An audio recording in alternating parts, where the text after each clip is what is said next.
ኢየሱስ ክርስቶስ ከመቃብሩ ሲወጣ አላዩትም በፍጹም። ምንም አይነት ማስረጃ ልታወጣ አልቻልክም።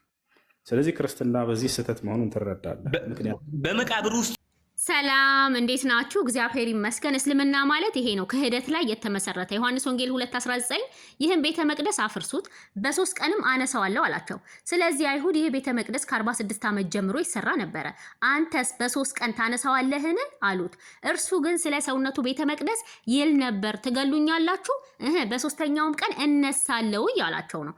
ማርቆስ ወንጌል 9:30 የሰው ልጅ በሰዎች እጅ አልፎ ይሰጣል፣ ይገሉትማል፣ ተገሎም በ3 ቀን ይነሳል ይላቸው ነበር። እንዲሁም ማቴዎስ ወንጌል 16:21 ከዚህ ቀን ጀምሮ ኢየሱስ ወደ ኢየሩሳሌም ይሄድ ዘንድ ከሽማግሌዎች ከካህናት አለቆች ከጻፎችም ብዙ መከራ ይቀበልና ይገደል ዘንድ በ3ኛውም ቀን ይነሳ ዘንድ እንዲገባቸው ለደቀ መዛሙርቱ ይገልጥላቸው ጀመር።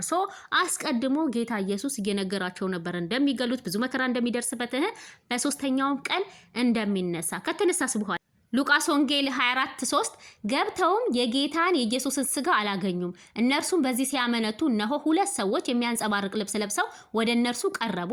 ፈርተውም ፊታቸውን ወደ ምድር አቀርቅረው ሳሉ እንዲህ አሏቸው፣ ሕያውን ከሙታን መካከል ስለምን ትፈልጋላችሁ? ተነስቷል እንጂ በዚህ የለም። ሕያውን ከሙታን መካከል ስለምን ትፈልጋላችሁ? እንዲሁም ዮሐንስ ወንጌል 20:12 2 መላእክት ነጭ ልብስ ለብሰው የኢየሱስ ስጋ ተኝቶበት በነበረው አንዱ በራስጌ ሌላውም በግርጌ ተቀምጠው አየች።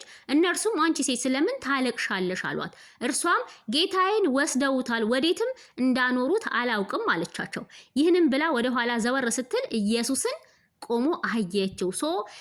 ኦሬዲ በግልጽ የተቀመጠ ነገር ነው። የተቀመጠውን አምኖ በዛ ጉዳይ ላይ ጥያቄ መጠየቅ ወይም መወያየት እየተቻለ እንደዚህ ግን መካድ ሙስሊሞች ምን ያህል ከሃጂ እንደሆኑ፣ እስልምና ውሸት ላይ ክህደት ላይ የተገነባ መሆኑን እያስተዋወቃችሁ እንደሆነ ግልጽ ነው። በእርግጥ እውነትም ነው።